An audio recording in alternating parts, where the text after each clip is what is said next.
So let's talk about this because this is big. One of the questions that came across my email quite often lately is the following.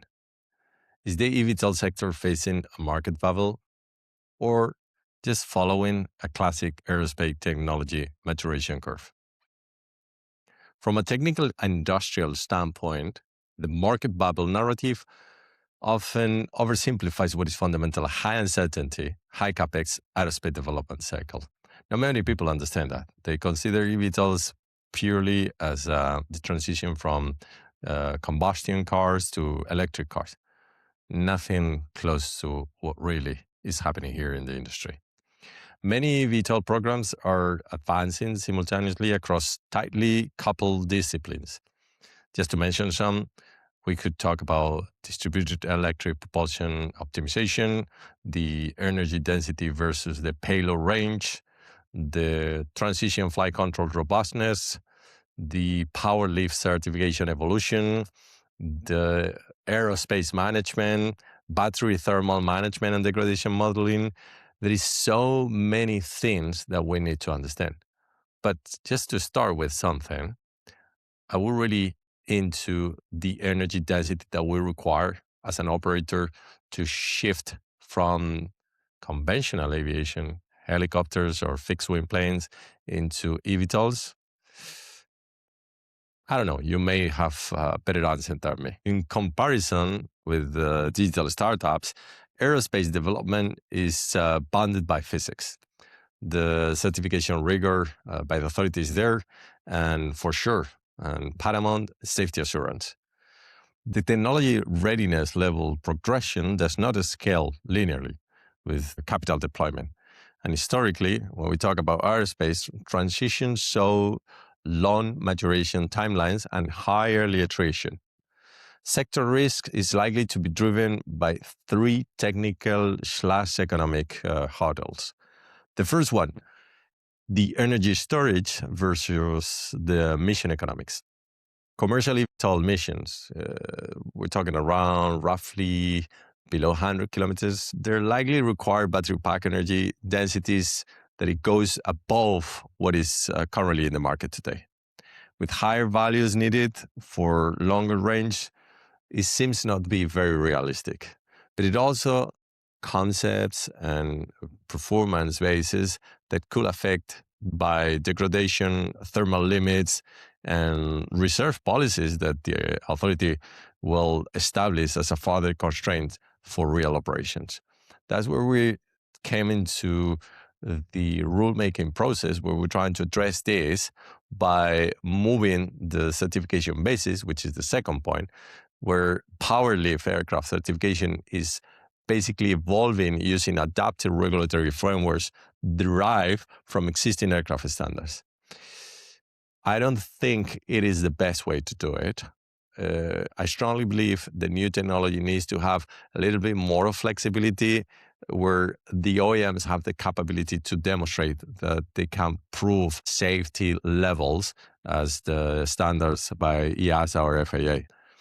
So introducing a schedule and cost uncertainty, it kind of natural come with the early program phases.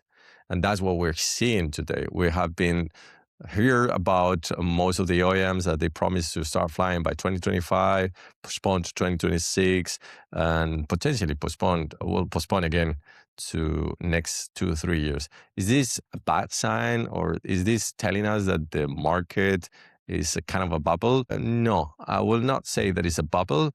What I would say, it needs to be a correction. And this is where it comes to the third point, when it comes to the reality check, which is the dispatch reliability versus the maintenance concept. High cycles electric propulsion architecture creates new reliability distributions. So particular in power electronics switching and battery thermal fatigue require new maintenance and health monitoring approaches, which are not there. And we're trying to understand how are these issues going to be solved, or how are these questions going to be answered.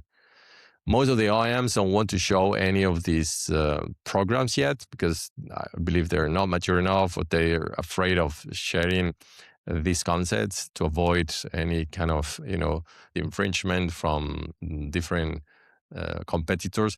But in my opinion, the beginning of the launch of this technology will not be at a scale. It will be kind of a niche where we will see strong cooperation between the OEM and the operator, which is very common in new types launch, where the customer becomes basically kind of a test bed or sandbox for the OEM to deploy the technology and validate all those promises that they're carefully tied within the aircraft purchase agreement, which is not just buying an aircraft, by the way, is buying an aircraft, understanding what is needed in terms of training, support, maintenance, programs, and the list goes on and on and on. It's not just because they promise that this aircraft will bring the economics or the flexibility or will deploy a new network that is not existing yet. But we need to consider all these aspects.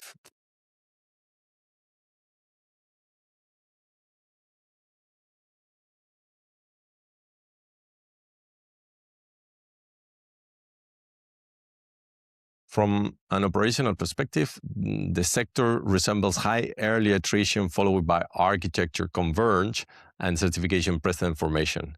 The most likely outcome is not the sector collapse for sure, but industrial consolidation. We're already seeing that. It happens when Lilium collapsed. It was all the IPs were acquired by Archer, while the insolvency of Volocopter gave Diamond and Wanfen Group to jump into quite advanced technology being developed by Volocopter team.